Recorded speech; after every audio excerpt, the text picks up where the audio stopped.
कैसे हैं? आज आप लोग के सामने एक ऐसा वीडियो प्रस्तुत किया जा रहा है जो स्टूडेंट्स के लिए तो बहुत इम्पॉर्टेंट है ही है, जो स्टूडेंट के गार्जियंस हैं उनके लिए भी बहुत इम्पॉर्टेंट है। ये वीडियो जो एमपी सिविल जज का एग्ज़ाम हो रहा है या बिहार सिविल जज का एग्ज़ाम हो रहा है, वहाँ के स्टूडेंटों के लिए तो बहुत ही ज़्यादा यूज़फुल है। हमारे कुछ स्टूडेंट जो बिहार जुडिशरी का एग्ज़ाम दे रहे हैं, उन्होंने कई बार हमसे ये कहा कि सर एक वीडियो जो है आप ऐसा बनाइए जो टॉपिक है dishonour of the cheque, cheque का अनादरित होना, जिसको हम लोग बोलचाल में कहते हैं बाउंसिंग ऑफ द चेक। आज उन लोगों की डिमांड्स को पूरा करते हुए मुझे बहुत ही खुशी हो रही है और ये वीडियो जो लोग गार्जियंस हैं उनके लिए बहुत उपयोगी है। आप अपने गार्जियंस को भी बताइएगा, दिखाइएगा कि देखिए हमारे सर ने एक ऐसा वीडियो दिया है जो आपके लिए भी उपयोगी है। तो जो बाउंसिंग ऑफ द चेक है या डिसऑनर ऑफ द चेक है, ये होता क्या है, इसको बहुत बारीकी से आप लोग सुनिए। देखिए अक्सर हम लोग देखते हैं कि हमको किसी ने चेक दिया और हमने अपने बैंक अकाउंट में उस चेक को लगाया और कुछ दिन के बाद एक दो दिन के बाद हमें पता चला कि जो चेक था वो डिसऑनर हो गया, यानी कि हमारे अकाउंट में पैसे नहीं है। हमें बड़ा दुख भी होता है और सबसे बड़ी समस्या ये कि हमारे ऊपर वो बैंक हमारे ऊपर पेनाल्टी भी लगाता है। हमारे सेविंग अकाउंट या हमारे करेंट अकाउंट से क्या करता है, कुछ पैसे को काट लेता है। तो इससे कैसे बचे, क्या रेमेडीज है, लॉ क्या कहता है, ठीक है, इस पे हम लोग आज डिस्कस करते हैं। देखिए जो डिसऑनर चेक है ये किस सब्जेक्ट से जुड़ा है, उस सब्जेक्ट का नाम है नेगोशिएबल इंस्ट्रूमेंट एक्ट 1881, जिसको हम लोग शॉर्ट फॉर्म में कहते हैं एनआई एक्ट, हिंदी में कहते हैं परक्राम संलेख अधिनियम। नेगोशिएबल इंस्ट्रूमेंट एक्ट जो होता है वो बैंकिंग सिस्टम से जुड़ा हुआ है। इसकी जो सेक्शन 138 है यही सबसे इम्पोर्टेंट सेक्शन है। 138 धारा 138, इसमें यह कहा जाता है कि अगर किसी पर्सन का किसी बैंक में कोई अकाउंट है तो उसको हम लोग बोलते हैं अकाउंट होल्डर। तो जो अकाउंट होल्डर होता है उसको बैंक क्या करती है, चेक बुक इशू करती है। क्या आपको बार बार आना पड़ेगा, आप जिसको पैसा देना हो आप इस चेक से दे दीजिएगा। तो अकाउंट होल्डर ने अगर हमारा कोई पेमेंट किया है, हमारी सैलरी दिया है या किसी को उसने क्या किया ईएमआई वगैरह जमा किया है, ठीक है, तो आप लोग देखिएगा चेक में लिखा रहता है कि ये चेक कितने अमाउंट तक दिया जा सकता है। लिखा रहता है not exceed 50,000, not exceed 1 lakh, not exceed 5 lakh, वो लिखा रहता है। तो इसमें यह रहता है कि बैंक ने अकाउंट होल्डर की लिमिट बांध दिया है कि इस चेकबुक से आप एक चेक से 50,000 से ज़्यादा नहीं निकालेंगे यदि उस पर लिखा हुआ नॉट एक्सीड 50,000। अब ध्यान समझिए, दो बात है।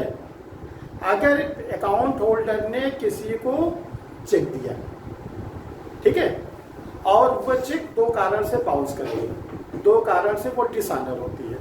पहला तो ये रीजन होता है कि अकाउंट होल्डर के अकाउंट में ये उतना अमाउंट है ही नहीं है, जिसको कहते हैं इनसफिशिएंट अमाउंट। दूसरा ये कहता है कि जो अकाउंट होल्डर है उसको जितनी लिमिट बांधी गई थी उससे ज़्यादा का उसने चेक दे दिया। और जब हमारी चेक बाउंस होती है तो जो हम लोग चेक में क्या करते हैं, जो अकाउंट होल्डर ने चेक दिया है वो प्लस अपने बैंक, जिस बैंक पे हम चाहते हैं कि हमारा अकाउंट है, हमारा पैसा आ जाए, उस बैंक की स्लिप को हम भरते हैं और स्लिप को भर के हम अपने बैंक पे डालते हैं। अकाउंट होल्डर के बैंक से कोई मतलब नहीं, जिस अकाउंट बैंक में हमारे अकाउंट है में डाल दिए। अगर वो चेक डिसऑनर हो जाती है, बाउंस हो जाती है, तो उसी स्लिप पर हमारा बैंक ये लिखता है किस रीजन से आपकी ये चेक की अमाउंट डिसऑनर हो गई। अब देखिए जब डिसऑनर हो जाए तो सेक्शन 138 कहता है कि अगर किसी अकाउंट होल्डर ने चेक दिया है वो डिसऑनर हो गई है तो उसको 2 साल की जेल की सजा या जितना अमाउंट उसने चेक काटा है उसका डबल फाइन, यानी अगर 10,000 रुपए के चेक काटा तो 20,000 रुपए का फाइन लगा दो उसके ऊपर, या बोथ। ये बहुत बड़ा अमेंडमेंट हुआ है कि कोई किसी की चेक बाउंस ना हो। अब देखिए, अगर चेक बाउंस होती है तो आप कोर्ट में सूट कैसे लाएंगे, मुकदमा कैसे लाएंगे? तो इसके लिए कहा गया है कि जो चेक आपको मिले, जो उसमें डेट पड़ी हो, उसके विद इन 3 मंथ्स, 3 महीने के अंदर आपको वो चेक अपने अकाउंट में लगा देना। क्योंकि अगर आप 3 महीने तक नहीं लगाए तो आफ्टर 3 मंथ जो होगा वो डिसऑनर हो जाएगा और इसमें आपको कोई रेमेडीज नहीं मिलेगी, बल्कि ये आपका फॉल्ट है।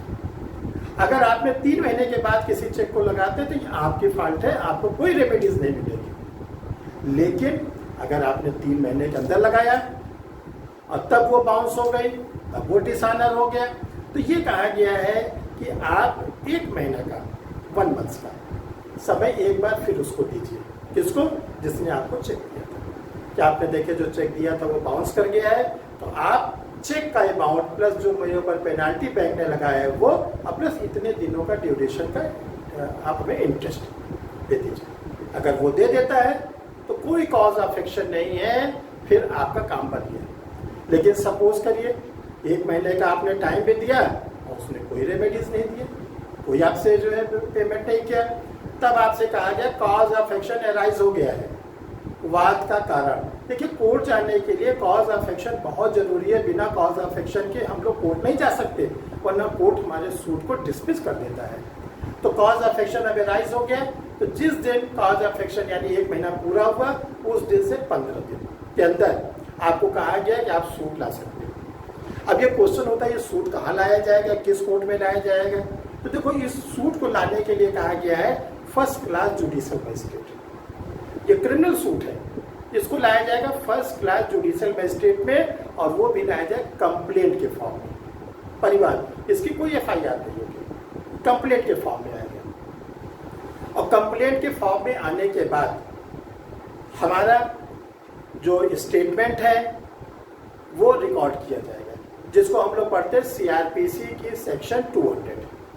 हमारे स्टेटमेंट को रिकॉर्ड करने के बाद वो फर्स्ट क्लास मजिस्ट्रेट ये देखेंगे कि इस केस को हम सुन सकते हैं या और किसी को, धारा 201 में।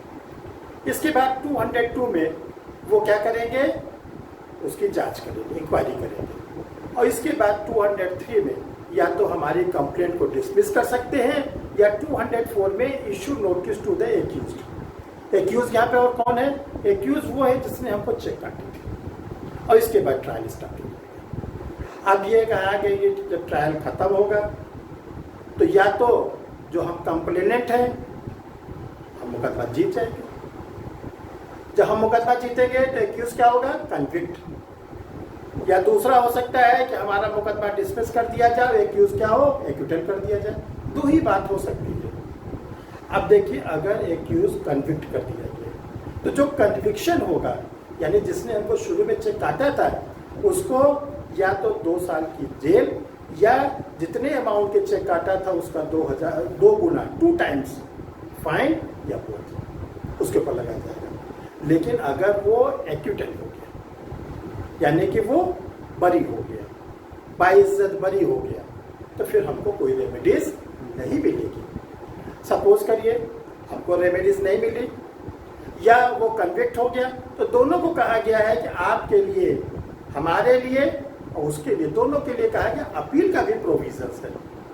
आप लोग इस फर्स्ट क्लास जो जुडिशियल मजिस्ट्रेट है, अगर इसके ऑर्डर से आप लोग नाराज हैं, आप लोगों को कोई कष्ट है, आप लोगों को कोई दिक्कत है, तो आप सेशन कोर्ट में अपील कर सकते हैं। सेशन कोर्ट जिसको हम लोग कहते हैं डिस्ट्रिक्ट एंड सेशन जज, वहाँ पर अपील भी कर सकते हैं। लेकिन ये कहा गया है कि अगर कोई एक्यूज पर्सन कन्विक्ट कर दिया गया है और वो अपील चाहता है कन्विक्शन को ख़त्म करने के लिए, तो उसको जितने अमाउंट का पनिशमेंट मिला उसको 20% पहले अपीलेट कोर्ट में देना पड़ेगा। अपील हो सकता है एडमिट होने के बाद 1 साल, 2 साल, 6 महीने पेंडिंग रहे। हम इंट्रीम अमाउंट की मांग कर सकते हैं कि जब तक ये अपील चलेगी, पेंडिंग है, तब तक हमें कोई इंट्रीम कंपनसेशन दे दीजिए, तो कोर्ट वो भी अलाउ कर सकती है। लेकिन ध्यान रखिएगा, अगर अपीलेट कोर्ट से यानी कि सेशन कोर्ट से वो एक्यूज पर्सन क्या होता है? एक्यूटल होता है, तब हमको जो इंट्रीम कंपनसेशन मिला है वो और प्लस जो आरबीआई का करेंट इंटरेस्ट का रेट है वो हमको वापस करना होगा। लेकिन अगर हम जीत गए तो हमको सारे पैसे मिलेंगे। फिर ये कहा गया कि ये जो सेशन जज का डिसीजन होता है, ठीक है, इसकी जो होती है वो रिवीजन भी हो सकता है। अगर आप चाहो तो हाई कोर्ट में इसको रिवीजन भी कर सकते हो। तो ये जो सेशन कोर्ट का जजमेंट है, इसके बाद हाई कोर्ट में भी हम जा सकते हैं।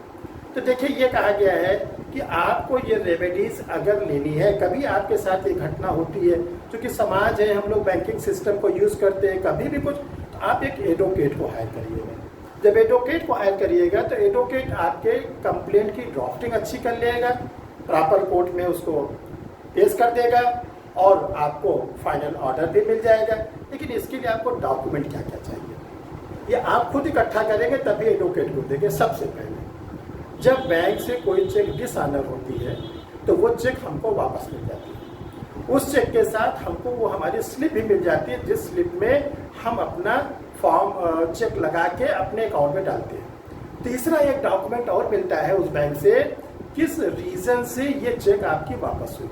तो 3 डॉक्यूमेंट आपको कलेक्ट करना है। पहला तो वो बाउंस वाली चेक, दूसरा जो हमने स्लिप भर के अपने अकाउंट में दी थी, तीसरा जो हमारे बैंक ने वो रीजन बताया है किस रीजन से वो डिसऑनर हुई है, उसको तीनों को आप रखेंगे और इसी को बोलते हैं कॉज ऑफ एक्शन। अपने एडवोकेट्स को आप प्रोवाइड कर देंगे तो देखिएगा आपको एडवोकेट्स अच्छी से रेमेडीज दिलाएगा और आपको फुली सेटिस्फेक्शन होगा। तो ये आप लोग के लिए एक ऐसा वीडियो रखा गया था जो जुडिशियल सर्विस में तो आता है, एमपी के जुडिशरी में है, बिहार के जुडिशरी में, एचजीएस में है, तो लॉ के स्टूडेंट तो जानना ही चाहिए, एडवोकेट्स को तो जानना चाहिए, लेकिन गार्जियन को भी जानना चाहिए। गार्जियन के साथ घटना होती है तो आप पहले वो डॉक्यूमेंट इकट्ठा करिए ताकि एडवोकेट्स को आप जब दे पाएंगे तो एडवोकेट्स आपको अच्छे से रेमेडी दिलाएगा। तो आज ये वीडियो आपके सामने इसीलिए पेश किया गया ताकि आप लोग जो है एक्टिव हो जाए और आपके साथ कोई घटना घटे तो आपको रेमेडीज मिल जाएगी। अंत में मैं यही कहना चाहता हूँ कि देखिए, जो ये वीडियोस हैं ये आप ही लोग के रिक्वेस्ट पर, आप ही लोग के डिमांड पर, आप ही लोग के द्वारा सुझाए गए टॉपिक पर बनाया जाता है। तो आप आगे भी जो टॉपिक चाहते हैं उसको कमेंट बॉक्स में लिखें। चैनल को आप जरूर सब्सक्राइब कर लीजिए, तभी इसका फ़ायदा मिलेगा। आइकन बेल को आप प्रेस करेंगे और लाइक करके आप कमेंट बॉक्स में लिखेंगे। और जो लोग हमसे पहली बार मिल रहे हैं, जो आपको पहली बार देख रहे हैं, उनको मैं बताना चाहता हूँ कि मेरा नाम हर्ष बिहारी श्रीवास्तव है, इलाहाबाद में मैं रहता हूँ और लॉ का टीचर हूँ और 29 ईयर से जुडिशियल क्लासेस में मैं अपना योगदान कंट्रीब्यूशन देता रहा हूँ। आप में से जो हमसे जुड़ना चाहते हैं क्लास के रूप में, या आप चाहते हो कि सर का कोई प्रिंटेड मटेरियल वगैरह मिल जाए जो परीक्षा रिफ्रेशर के नाम से करता है, प्रेजेंट टाइम में बिहार जुडिशरी के लिए आई हुई है, एमपी जुडिशरी के लिए आई है, तो आप हमारा मोबाइल नंबर स्क्रीन में दिया हुआ है, आप उसको देख लीजिए, आप हमसे कांटेक्ट कर लीजिए। हमारा केवल मोटिव ये है कि प्रिंट मीडिया यानी आपको पत्र पत्रिका के द्वारा आपको हम जो कंट्रीब्यूट कर सकें, आपको क्लास के द्वारा, ऑनलाइन क्लास के द्वारा जो कंट्रीब्यूट कर सके, जो चैनल के द्वारा आपको बनाकर कंट्रीब्यूट कर सके, यानी कि हमारे जो स्टूडेंट्स हैं या जो लॉ के फील्ड के लोग हैं, जो हमसे बन सकता है आप लोगों के लिए, इसी उद्देश्य से किया जाता है कि आप लोग अपने मोटिव, जो आपका उद्देश्य है, उसको पूरा हो सके। Thank you.